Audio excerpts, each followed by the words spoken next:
Queridas irmãs, queridos irmãos, todos sabem que nossa instituição, nestes encontros de segunda e quinta-feira à noite, tem um roteiro do Evangelho segundo o Espiritismo, a seguir capítulo por capítulo. Mas relembramos isto porque alguns vêm aqui pela primeira vez, outros nos assistem na TV Alvorada Espírita também pela primeira vez. E que, se desejarem, o Evangelho segundo o Espiritismo pode ser lido em sua casa, antes ou depois, para que acompanhem os assuntos que nós estaremos abordando. Como relembrando que nós seguimos capítulo a capítulo, sem interrupção ou sem saltos. Aqueles que não tenham o Evangelho ou não tenham qualquer das obras básicas, estas obras básicas, o Pentateuco de Allan Kardec, os 5 livros, o Livro dos Espíritos, o Livro dos Médiuns, o Evangelho segundo o Espiritismo, o Céu e o Inferno, a Gênese, eles estão disponíveis gratuitamente na internet, no site mensagefraternal.org.br. As pessoas encontrarão como fazer o download sem fazer nenhum tipo de pagamento ou sem preencher nenhuma formalidade. E assim terão o livro ou os livros disponíveis no seu computador para imprimir ou para ler no próprio computador. Estamos tratando do capítulo 4 do Evangelho segundo o Espiritismo. Capítulo este que fala da lei natural. Uma lei natural. No Livro dos Espíritos nós encontramos várias leis morais, na terceira parte. Mas esta a que nos referimos, como lei moral, ou como lei natural, melhor dizendo, é aquela que é conhecida de praticamente toda a humanidade.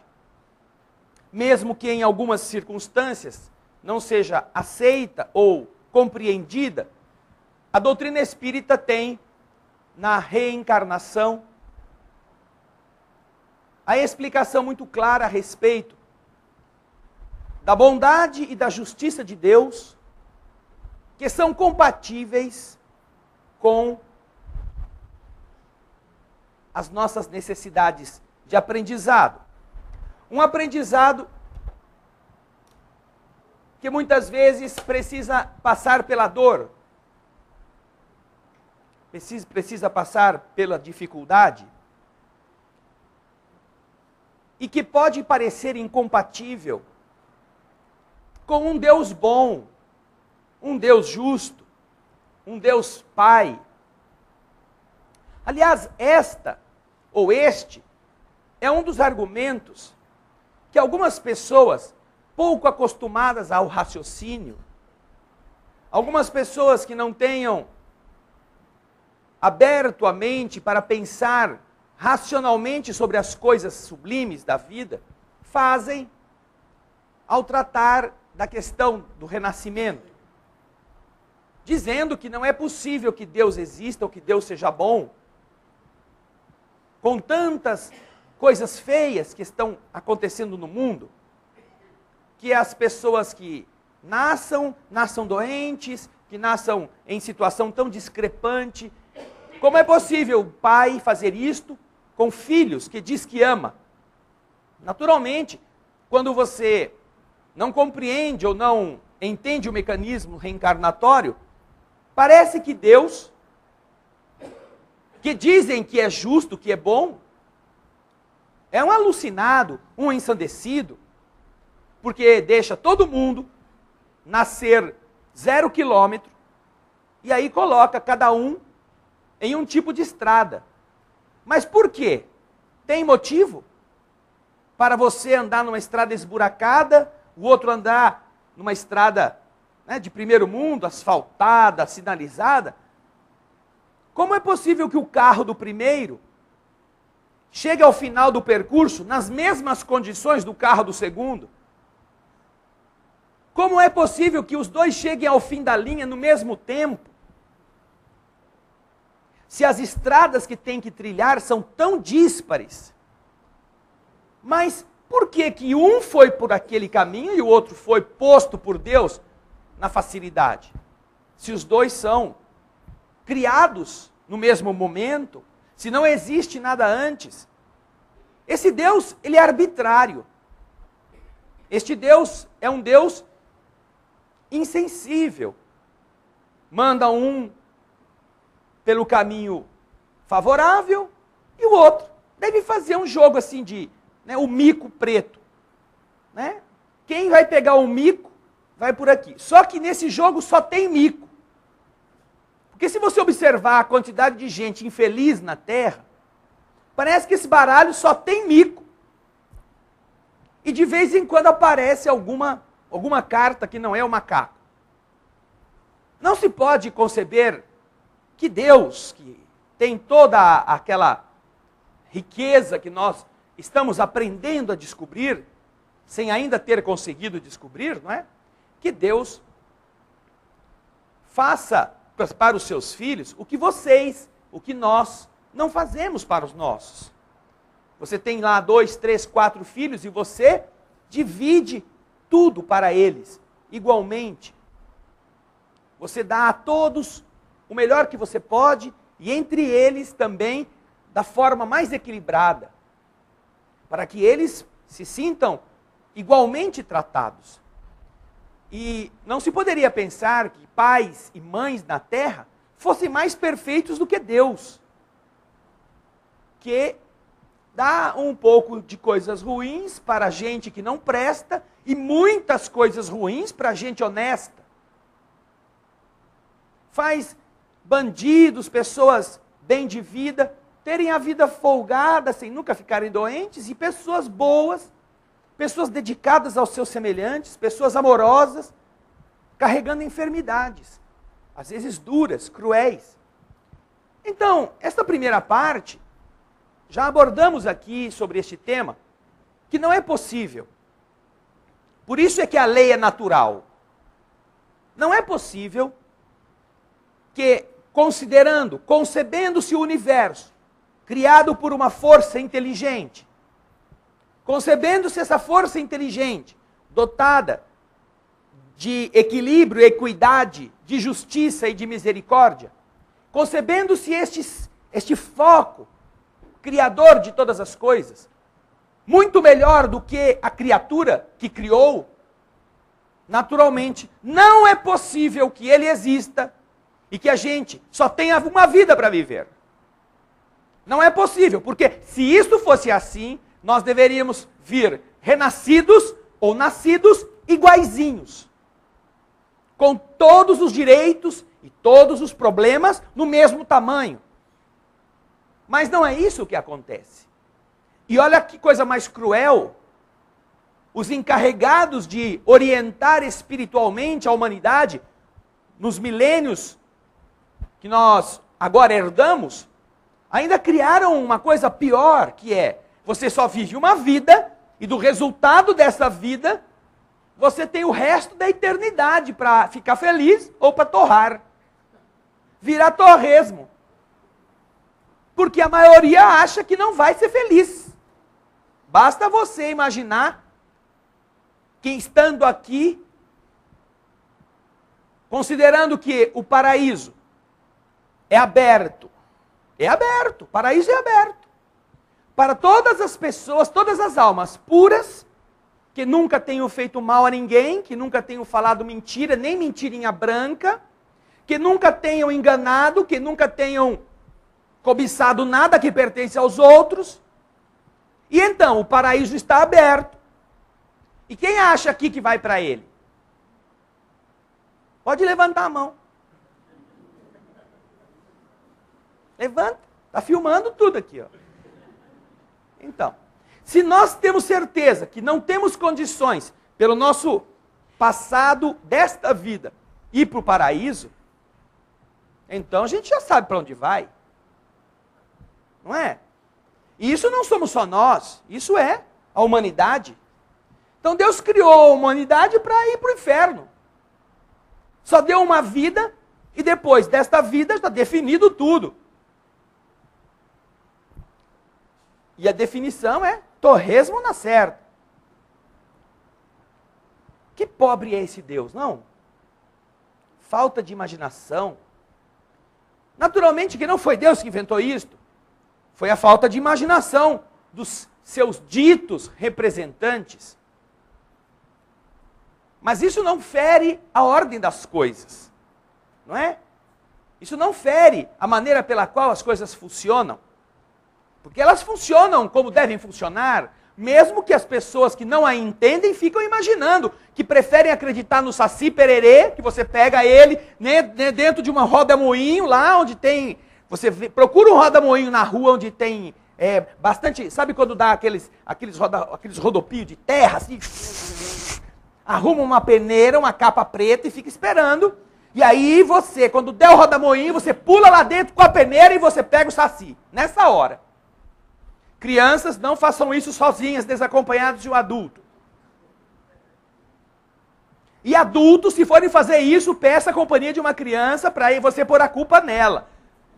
Porque depois vai ficar difícil dizer que não está louco. Mas tem gente que prefere acreditar no Saci Pererê. Ora, a gente respeita. É natural que a pessoa acredite em tudo que quiser, mula sem cabeça, né? Em político honesto. A gente acredita em... Tem gente que acredita em qualquer coisa. Agora, quando falamos da estrutura do universo, este teatro, esta cena, este cenário, é um cenário que não convence ninguém, não é? Não convence. O Criador é menos do que a criatura.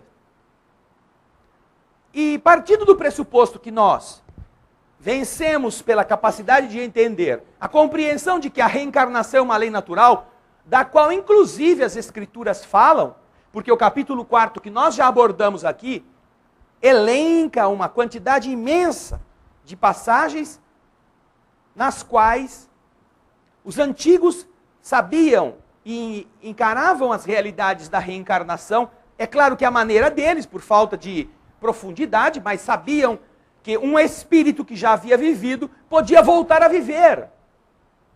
E, naturalmente, por aquilo que estavam falando, em corpos diferentes. Porque eles não iam lá no cemitério onde estava enterrado Elias, para ver se Elias tinha saído da tumba e tinha se convertido em João Batista. Não. Eles sabiam que João Batista existia, que João Batista estava lá pregando as coisas com a veemência própria daquele que no passado, na tradição hebraica, fora Elias, que havia a tradição, a profecia de que para que o Messias chegasse era preciso que Elias voltasse. E aí os discípulos entenderam que quando Jesus fala que Elias já tinha vindo, era João Batista que ele estava se referindo. Eles só entendem isso por quê? Porque acreditavam que o mesmo espírito do passado voltasse. Essas coisas, então, no capítulo 4, são muito fáceis de nós entendermos.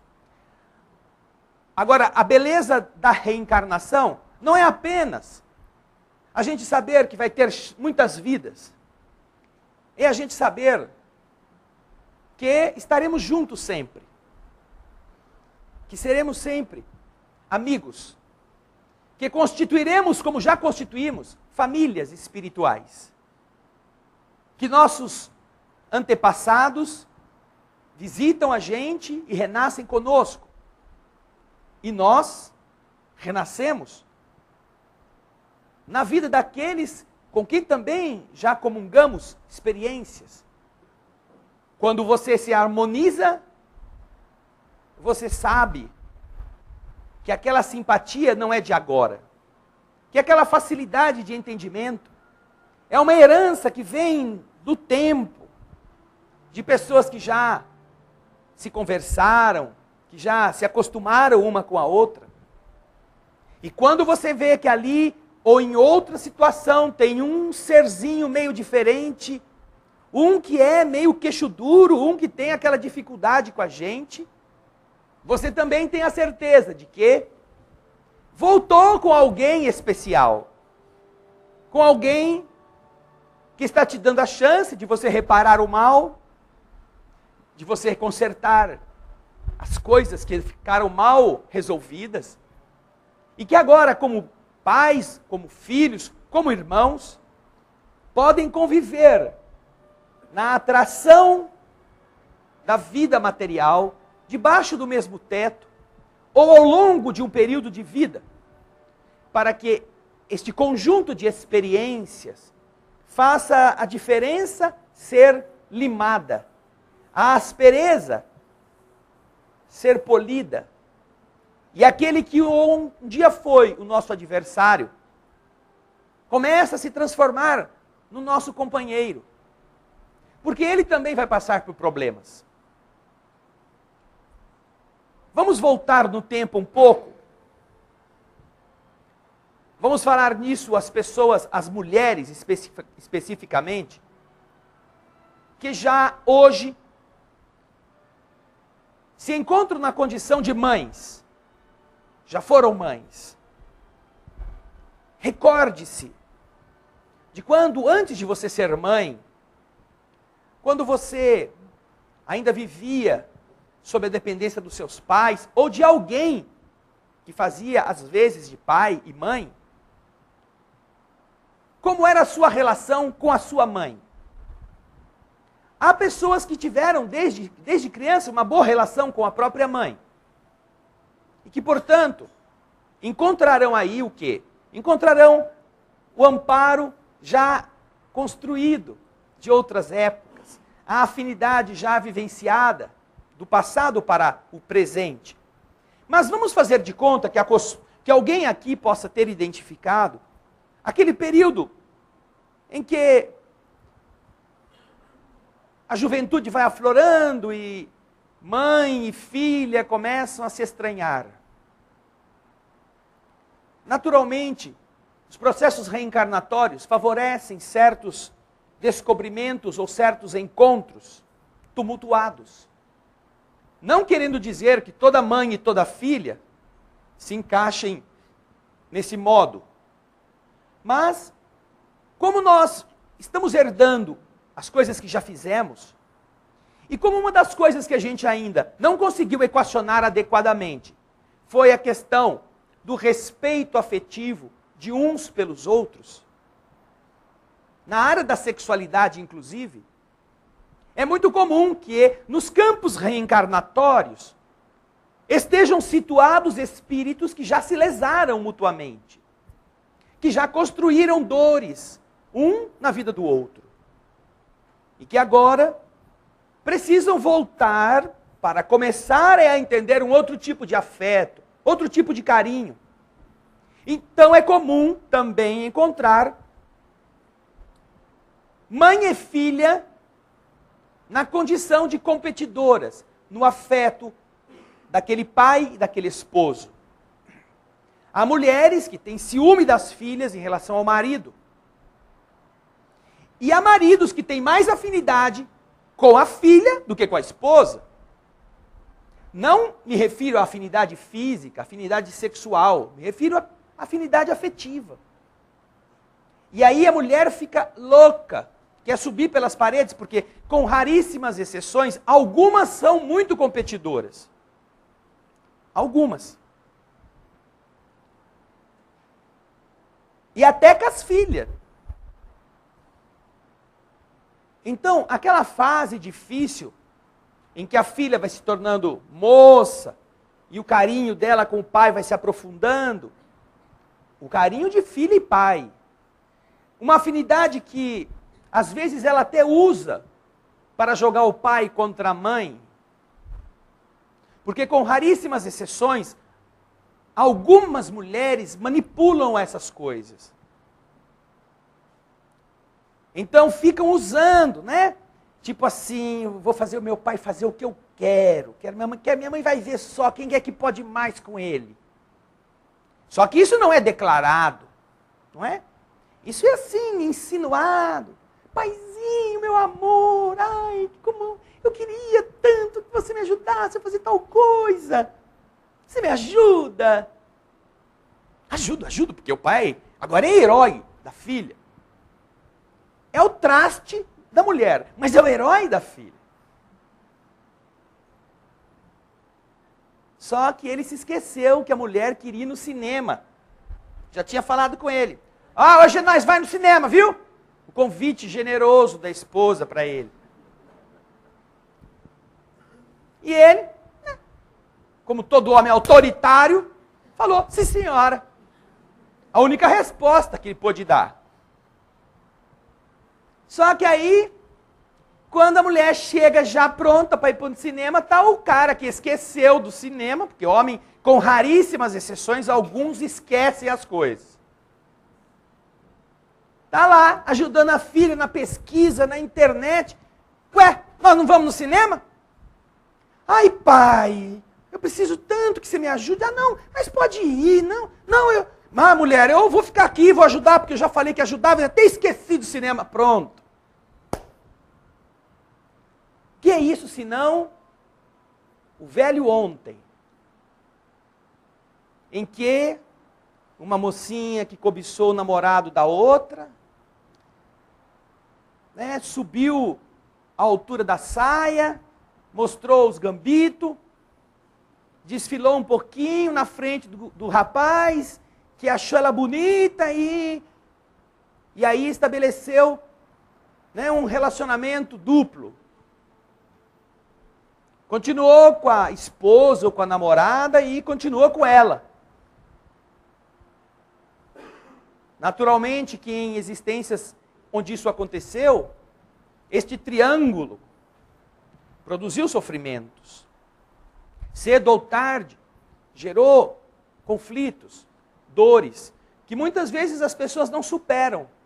Estamos aqui citando o caso de filha com mãe, mas existe também o caso de filho com pai, na disputa.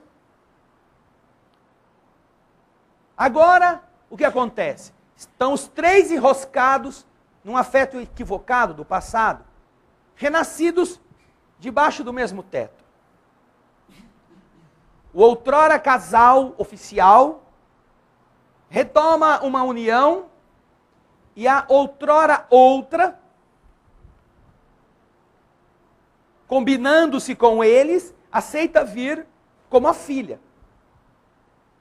E agora, a amante vai estar na vida dos dois como alguém que não pode mais ter o mesmo tipo de amor.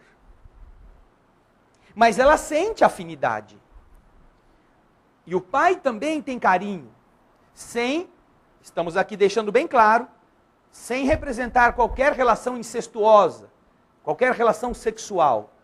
Carinho de filha para pai, como o seu porto seguro, e de pai para filha, como aquela criatura débil que ele quer ajudar a projetar-se na vida.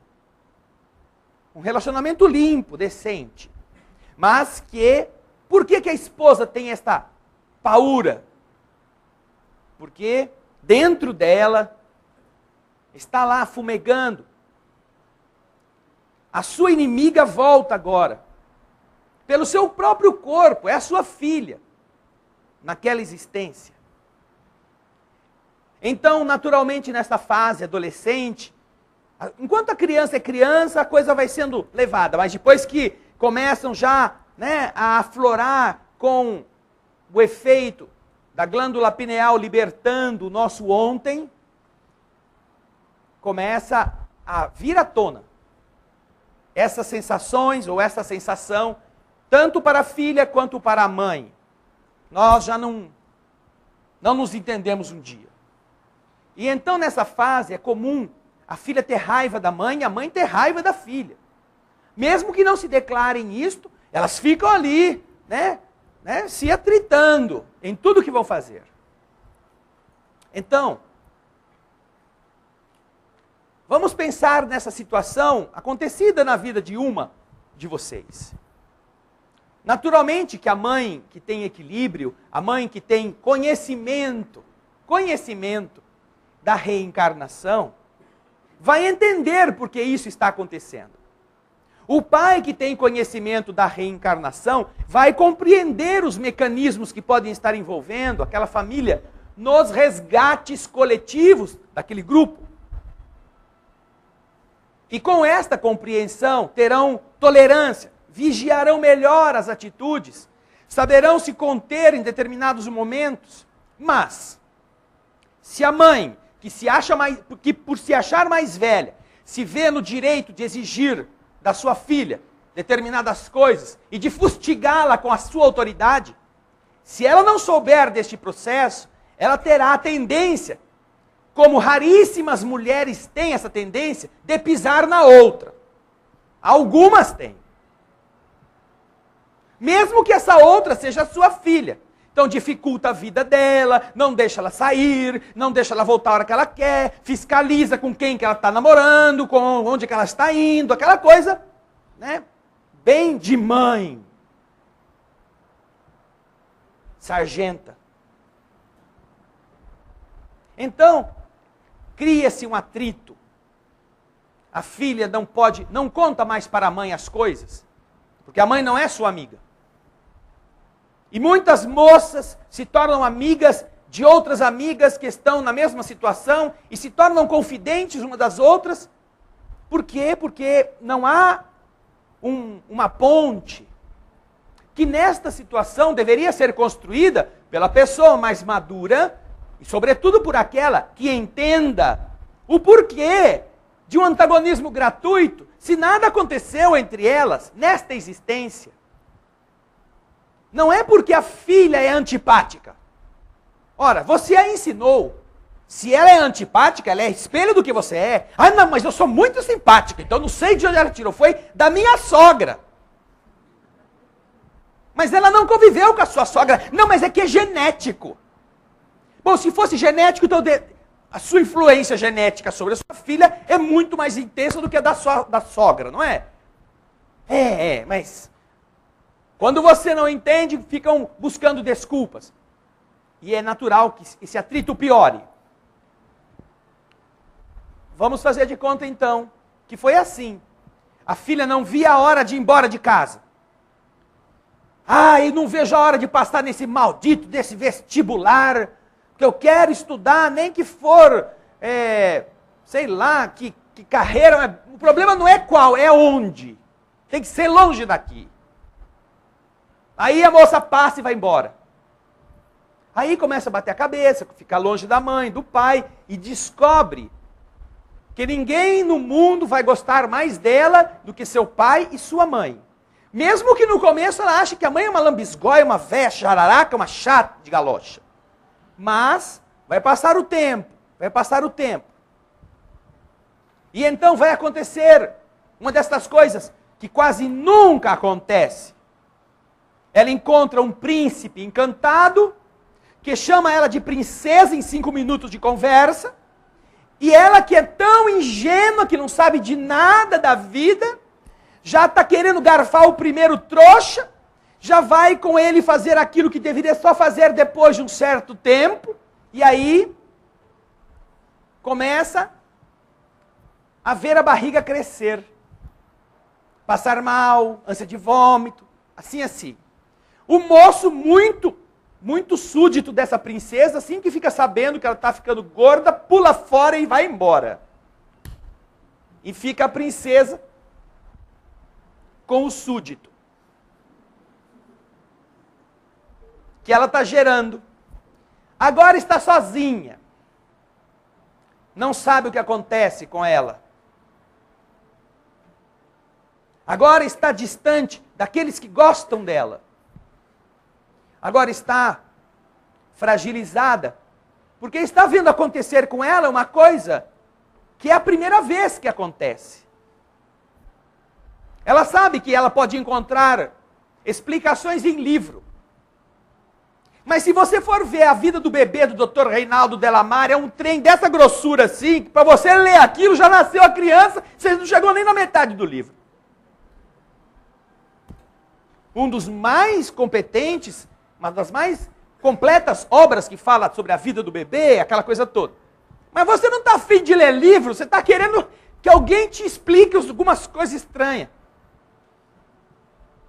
E então, se essa moça estiver numa situação de desespero, de situação muito difícil, provavelmente ela vai se lembrar da sua mãe. Talvez ela tenha receio de contar para o pai. Porque dentro dela, o pai, mesmo que ela não entenda como, é aquele seu herói, a sua grande paixão. E quando ela vai chegar para ele, vai dizer, olha, eu dormi com outro, no íntimo daquele espírito, ela está quase tendo que declarar uma infidelidade. Porque, não se esqueça, no passado, a relação entre eles não era de pai e filho. Era de homem e mulher. Relação esta que pressupõe ou se faz pressupor a fidelidade, ou o respeito ao sentimento do outro. Então, a dificuldade de contar para o homem, no caso dessa nossa história, vai fazê-la procurar a mulher, que também passou por isso. E às vezes passou 2, passou 3, passou 4 vezes. E ela que era uma adversária, agora está fragilizada, precisando de alguém com quem desabafar, com quem contar.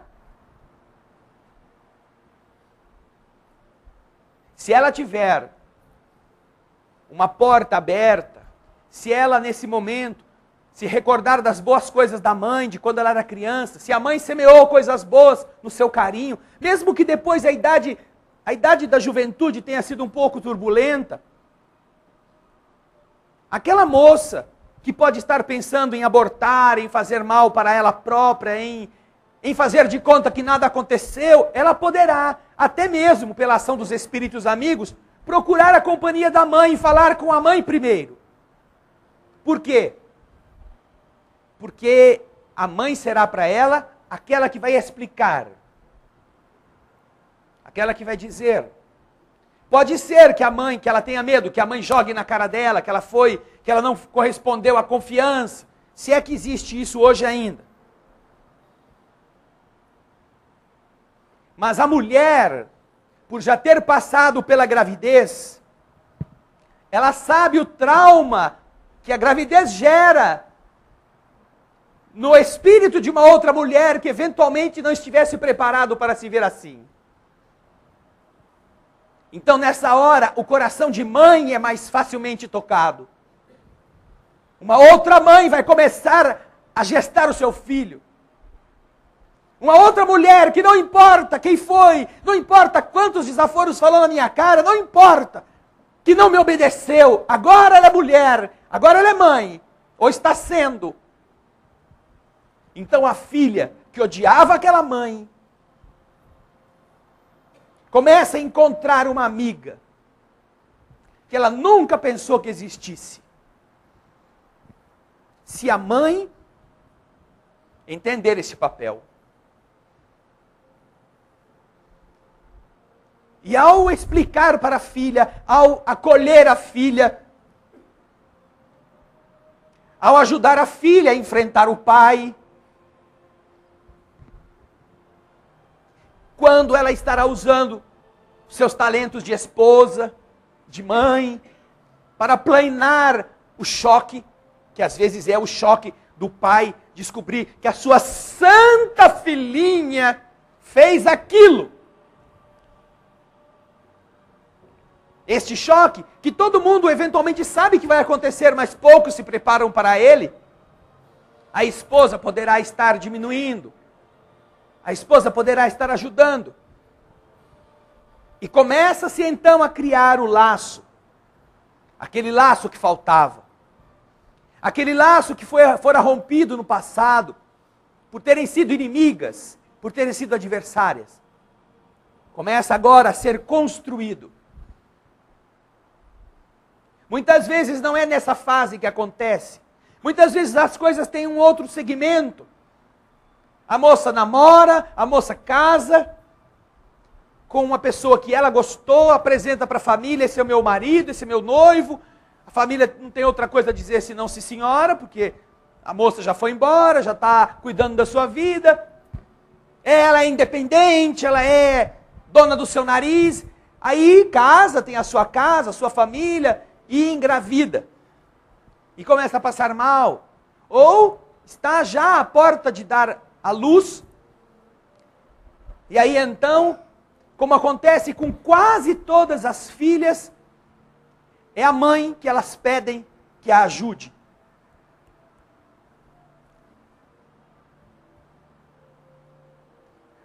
As que são mães aqui, quando estiveram na condição de dar à luz, e que pediram a ajuda da sua mãe, eu gostaria que, se não se ofendessem, que levantassem a mão. Quando vocês estavam para ter seu primeiro filho, geralmente o primeiro filho. Pode levantar. Pediram para sua mãe, mãe, você fica comigo? Pode baixar.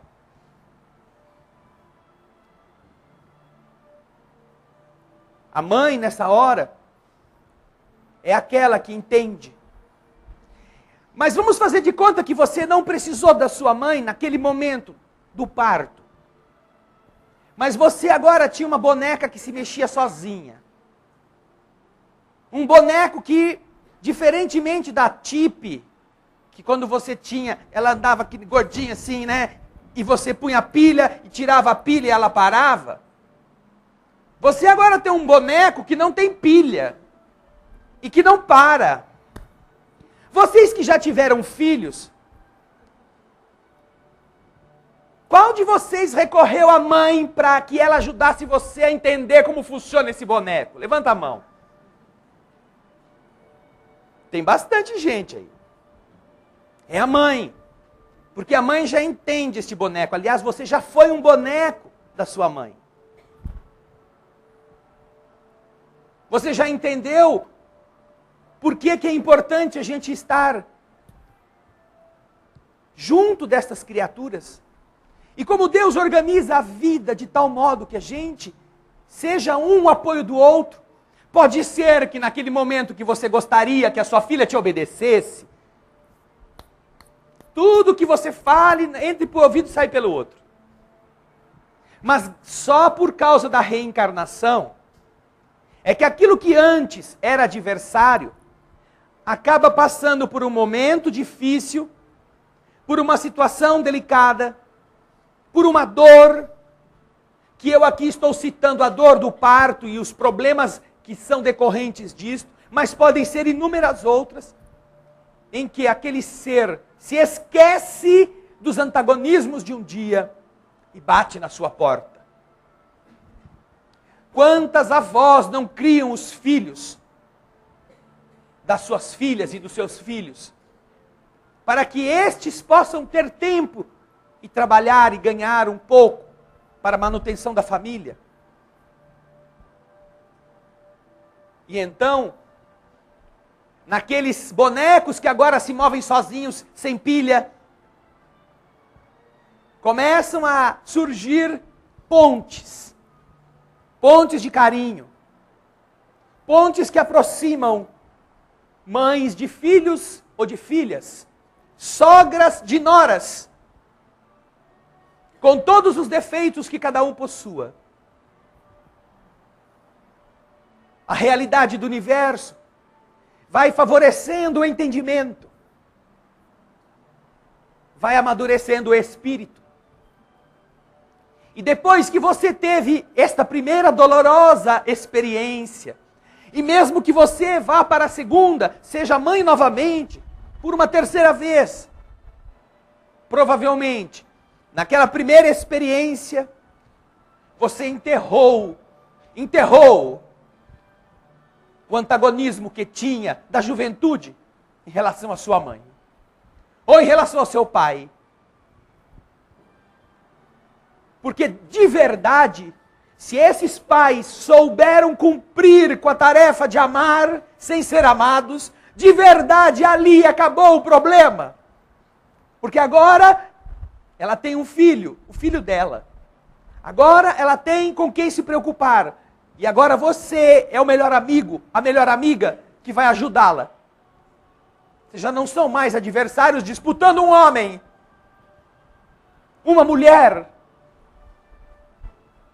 Vocês estão juntos para que outros que estão vivos prosperem, cresçam, tenham saúde. Quando a gente entende essas coisas, puxa vida, para que inferno? Para que uma única vida?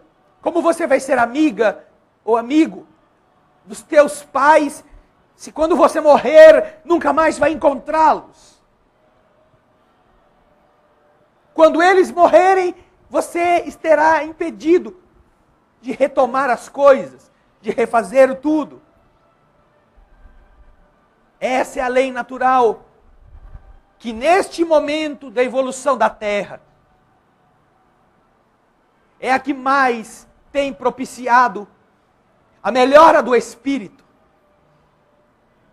porque permite que os que se amam se reencontrem, mas permite também que os que não se entenderam um dia voltem e se tratem de outro modo e possam crescer no sentido de tornarem boas as relações ruins do passado. Não evoluiremos, não, por dar cesta básica para os famintos. Não evoluiremos por vender pizza, ainda que nós precisemos disto. Não evoluiremos por conquistar postos importantes que nos ajudem a abastecer a família. Mesmo que sejam ferramentas boas na nossa formação espiritual. Nós evoluiremos quando vencermos nossos antagonismos. Quando transportarmos junto conosco do passado o espinho transformado.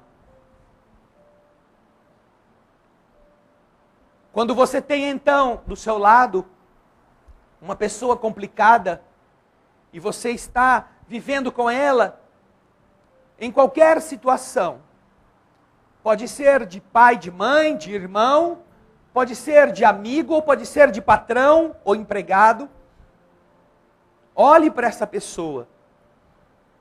Não como alguém que te paga o salário e você vai fazer o menos que puder para ganhar bastante, explorando. Nem como alguém que te toma o dinheiro e você vai procurar pagar menos possível e exigir mais dele para que ele não seja um folgado. As relações de pagamento e de serviço são apenas instrumento para que as pessoas se relacionem e demonstrem ser melhores do que eram. E demonstrem a importância que a outra vida possui, tanto quanto a admiração por aquele que dá a cada um o salário no final do mês. As relações sociais, compreendida a questão reencarnatória, estarão modificadas. Porque você vai ver que o seu funcionário relapso, ele é imaturo, mas ele está na sua empresa, ele está no seu escritório por um tempo, para que você o ajude, não só com o pagamento, que você converse com ele, que você diga a ele, olha, você tem este problema, o que eu posso fazer para te ajudar? Você é uma pessoa tão capacitada, você tem tantas virtudes, mas aqui nesse ponto você está patinando. Você é mais competente do que você está demonstrando. O que você quer? O que você precisa? Você está passando por algum problema? A relação que a vida oferece, em qualquer condição, de chefia, de obediência, relação familiar, de subserviência ao mais velho, ou de respeito ao mais idoso, ou de consideração àquele que está mais jovem e que precisa ser modelado. Todas essas relações, elas são ferramentas apenas, através das quais nós melhoramos as outras pessoas e também nos melhoramos. Porque quando você, que é chefe, vê um seu subordinado se conduzindo de forma equivocada, o bicho que está guardado em nós do passado, do autoritário, do mandão, do duque, do barão, que nós já fomos, está acostumado a passar a fio de espada, a humilhar, a expulsar a pontapés, ou mandar jogar no meio da rua. Então vai brotar daquele indivíduo que carrega esse defeito a mesma indignação. Só que agora ele não é mais o barão, ele não pode mais passar a fio de espada, não pode dar um pontapé. E alguns até que tentam. Agora ele tem que se controlar, agora ele tem que entender que a melhor maneira de ele ser um bom chefe é ele ajudar o outro a ser um bom empregado. Porque se o outro é um mau empregado, e continua mal empregado por 5, 6, 10 anos, o problema não é só dele. O problema é daquele que não soube educá-lo. Porque se ele é relapso, não precisa de 10 anos para você perceber isso. Se ele não quer melhorar, em 1 ano você observa se ele vai progredir ou não, e pode demiti-lo e pôr um outro no lugar. Mas se ele está ali e continua sendo ruim, é porque quem estava exercendo a função de chefia não estava sabendo ser chefe.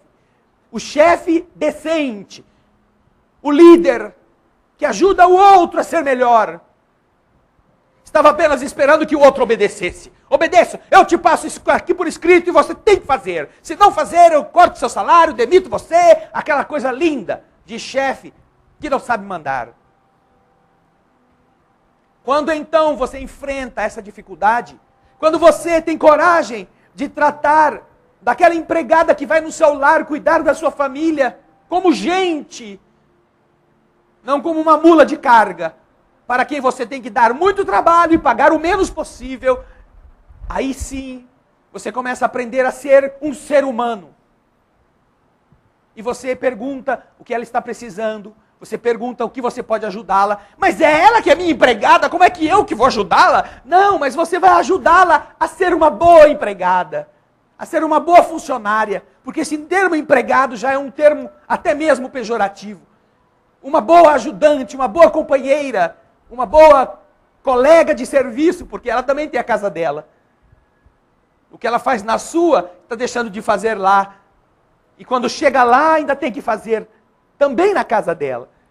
Como você pode auxiliar e estimular essa pessoa, que ela seja melhor, a que ela cozinhe melhor, a que ela limpe melhor. Ah, mas é que eu ensino, ela é chucra, não aprende.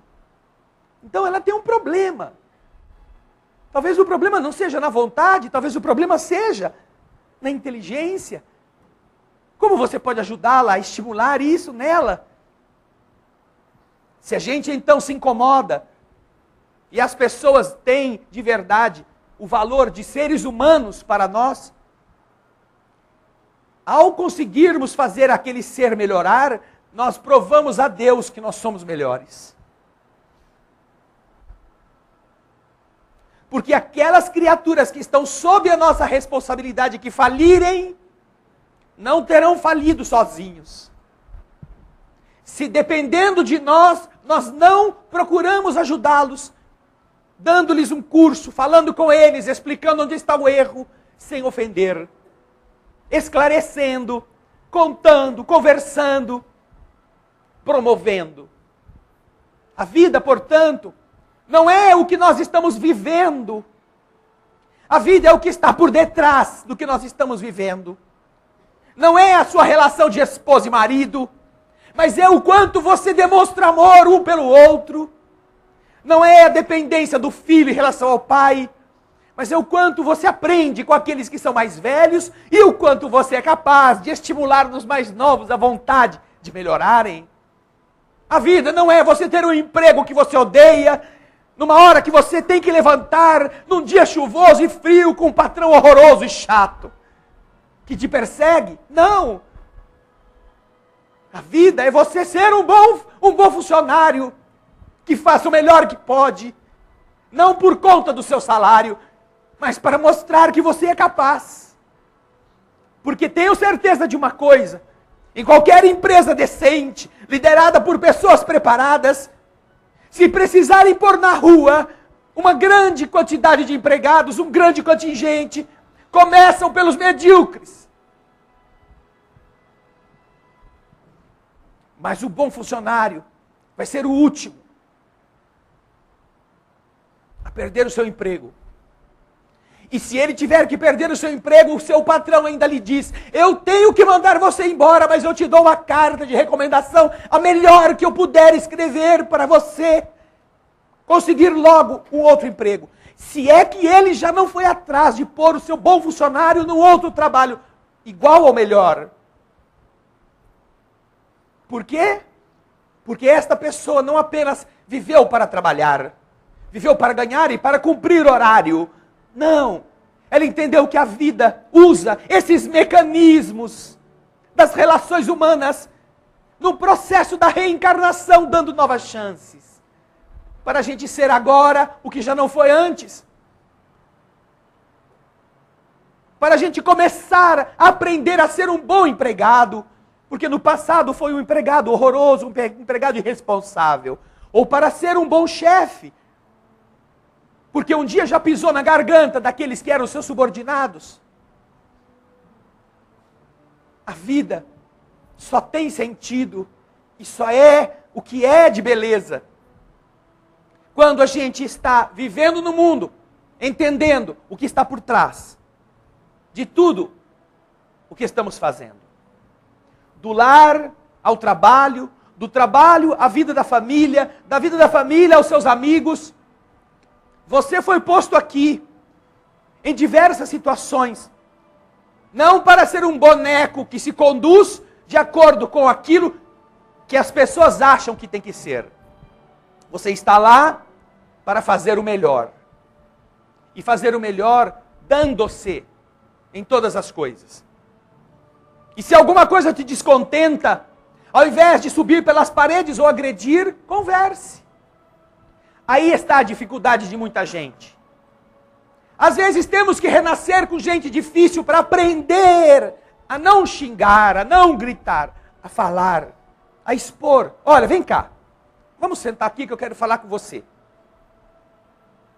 Olha, aconteceu isto. E isso não foi bom que fosse desse jeito. Então eu estou explicando para você como é que eu gostaria que a coisa acontecesse. E eu quero saber, quero que você me diga por que aconteceu assim. O que você pensou quando se conduziu desse modo? Isso é uma dificuldade até para fazer entre casais. Marido e mulher têm dificuldade de conversar para expor um problema, sem brigar, sem xingar, sem um gritar o outro. Você é marido daquele ou marido daquela por culpa sua. Entendam isso. Por culpa ou por mérito seu. Aproveite esta relação.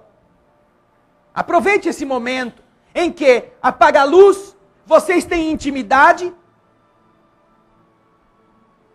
mas quando a luz está acesa, um não fala com o outro.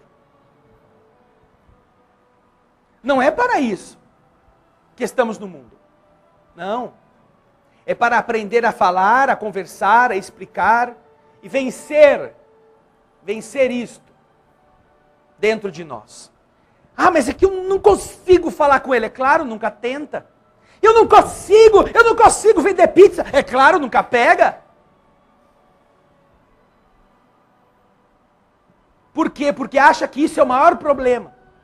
Agora, já imaginou a alegria de você resolver um problema que já estava incomodando há 2, 3, 4, 5 meses? Com uma conversa de 5 minutos? Olha, eu vou falar para você como é que eu funciono. Quando eu pergunto uma coisa, e você fala assim, isso para mim é uma estiletada, é uma falta de atenção. Então, eu quero te pedir que você me ajude. Quando eu chamar você, você fala, espera um pouquinho que eu já vou. Só isso? Só. Poxa, a gente está brigando desde que casou por causa desse ruim, a briga fica feia, e era só eu falar, espera um pouquinho, que já estava bom o negócio. É simples. Levou 10 anos para chegar lá e falar. Porque você recebia o rã, já ficava nervoso, nervosa, já saía com 2 rã, e a outra que não tinha feito nada, só tinha falado um rã, ela já se sente agredida e aí vai com a caporretada em cima. E aí fica uma semana, sem ninguém falar nem rã, nem rã, e sem ninguém conversar. Você não está unido com uma pessoa, nem é pai, nem é mãe, nem é funcionário, senão para melhorar-se, através dos desafios. Cada problema, cada limite, cada barreira, está no seu caminho, não para ser parede, está no seu caminho para você transformar aquilo em degrau, para você subir, para você ser melhor. Só a reencarnação permite isto.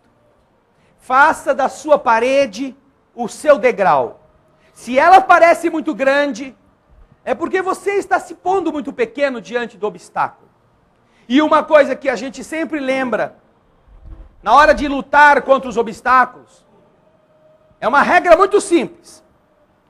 O problema não é o tamanho da parede que você tem diante de você e que você diz que não consegue pular. Não.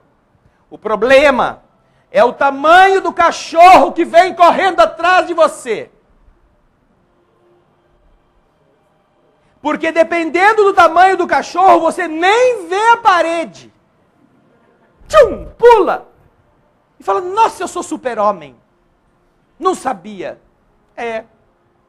A gente é assim. Às vezes, a gente precisa que a vida ponha uns cachorros dinamarquês, daquele que parece um bezerro correndo atrás de você. E você, então, vira uma andorinha. Porque se fosse um pincher, que viesse com aquela boca gigantesca, porque são os enfesadinhos, esses cachorros pequenos, você ia ver a parede e olhar o cachorro, falar, essa parede é muito alta, vou dar um bicuda nesse cachorro. E não pulava. Batia no coitado do infeliz e continuava tendo a parede sem vencê-la. O nosso problema não é a parede. Nosso problema é conhecer essas leis e ter vontade. Por isso que a reencarnação deixa que às vezes atrás de nós venha um cachorro dos grandes, que a gente chama de patrão ruim, parente difícil, doença, dificuldade material. Porque quando ele late feio nas suas costas, você sai da sua inércia e dá um jeito. E aí fala assim, nossa, eu nem sabia que eu tinha essa habilidade. Agora eu tenho. Agora eu sei. Não vou mais ficar lastimando, chorando por estar me faltando o que fazer. Vou fazer. Já venci isto. Quem pula o muro depois de ter visto o cachorro, pula o muro sem cachorro também. Porque aprendeu que é capaz de fazer isso. Pensem nisso. A vida nos dá todas as oportunidades para sermos melhores, não para sermos derrotados. Só acha que é derrotado aquele que ainda não acordou para a vida. Quando entrarem na sala de passe, todos os amigos, todos os espíritos amigos que ajudaram você a planejar esta vida aqui, nos detalhes mais importantes, nas passagens mais atribuladas, para garantir que você vencesse o cachorro pulando o muro, vou abraçar você mais uma vez. Não deixe eles falando sozinhos. Eles confiam em vocês muito mais do que vocês pensam. Porque eles sabem de que material vocês são feitos. Eles sabem que dentro de cada corpo está um pedaço de Deus. E este pedaço de Deus estará sempre pronto a brilhar. Mesmo que sofra, mesmo que sue. Como um diamante que sai do lodo. E para que se torne uma joia, precisa ser cortado, serrado, esmerilhado. Eles sabem que diamante vocês são. Confiem neles, mas confiem em vocês também. Abram-se durante o passe, para que essa vibração penetre o coração de cada um. E quando forem embora, amanhã temos mais 24 horas. E depois de amanhã, mais 24 horas. Em cada uma delas, dá para fazer bastante coisa. Muita paz. Jesus, te agradecemos por mais este dia. Na vida que nos recebe, no sol que nos aquece, na chuva que umedece e que nos dá na temperatura agradável. Uma das demonstrações da riqueza celeste. Conhecendo nossas necessidades. Deus sempre reserva recursos adequados para o abastecimento dos nossos corpos, a fim de que funcionem, a fim de que sejam ferramentas, encontrando na semente que cresce da terra úmida a oportunidade de vê-la colocada à nossa mesa, transformada em alimento, da relva verdejante que é devorada pelos ruminantes, que depois se transformarão mortos nos matadouros, em bifes, em proteínas. Nós temos visto, Senhor, como a natureza nos fornece recursos em abundância. E sobre o fenecimento de outros seres, dos reinos mineral, vegetal e animal, nós erguemos o corpo de carne, para que o Espírito que o habita corresponda nos frutos que produza a algo que compense, Jesus querido, algo que vale a pena existir em nome de todos os que morreram para nos abastecer. Obrigado, Senhor, por deixar o dia beijar novamente a nossa face, a fim de que a gente pudesse frutificar desde a hora que amanhece até a hora de dormir, fazer algo de bom sem ninguém pedir, compreender o agressor, orar por ele, esquecer o mal, sorrir, não cobiçar, não ferir. Todas são maneiras, Senhor, que a gente pode frutificar.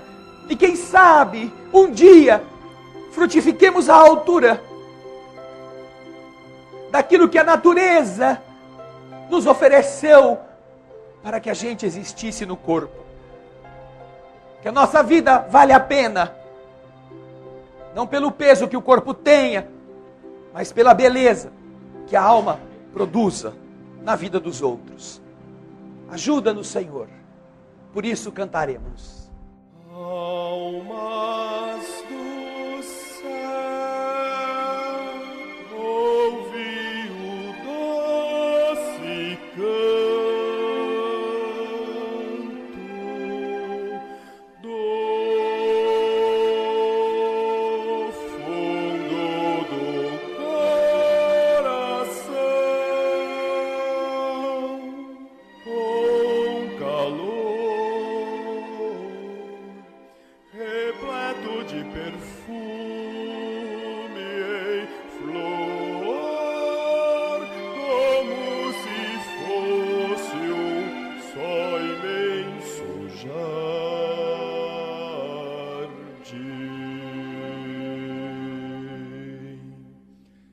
É a voz do bem que o Cristo tem para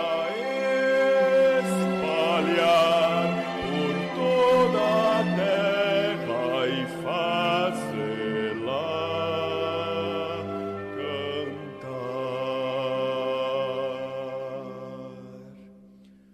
Oh, Jesus, que bom ter-te encontrado nesta estrada de paz e luz.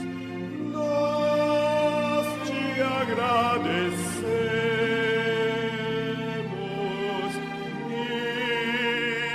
assim queremos te espalhar, te dividir com quem não sabe sorrir, a quem ficou na solidão. Deixa eu estender a tua mão a quem precisa te encontrar. Deixe ajudar